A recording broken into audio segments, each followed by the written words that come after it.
2 remarques.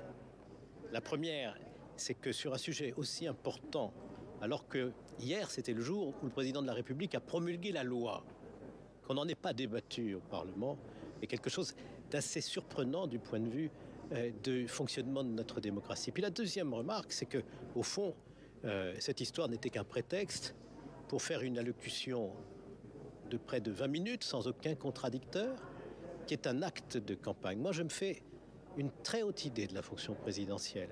Par ailleurs, j'ai plutôt la réputation d'être un modéré, soucieux d'équilibre, qu'un polémiste ou un enragé.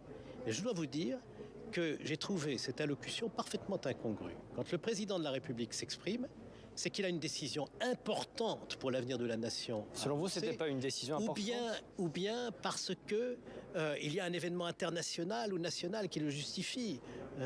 Quand il y a eu des attentats terroristes, par exemple, quand il y a eu, pour Jacques Chirac, la guerre en Irak, ça justifie que toutes affaires cessantes, le président s'exprime, mais pas à 5 mois d'une élection présidentielle, pour vanter un bilan et énoncer un projet qui regroupe à peu près tout ce qu'il n'a pas fait pendant son quinquennat.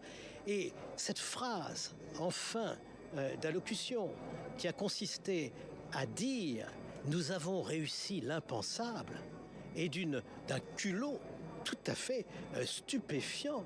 Je crois que on fait mieux d'être modeste quand on a été obligé peut-être, mais qu'on aggrave encore les choses, d'augmenter de 20% la dette publique. Elle est passée à 120% du PIB. Et il faudra bien la payer, cette dette publique. Et raconter qu'on a la croissance la plus phénoménale de tout le monde et de l'Europe en particulier, quand on a eu la récession la plus phénoménale l'année précédente, c'est tout simplement essayer de faire une propagande de nature électorale. Et donc, vous le sentez, j'ai été en réalité assez choqué de cette intervention, et je trouve que si le président de la République veut faire acte de campagne, il doit déclarer sa candidature et ne pas se servir de la fonction présidentielle au service de sa campagne. Merci Philippe, merci beaucoup d'avoir répondu à nos questions.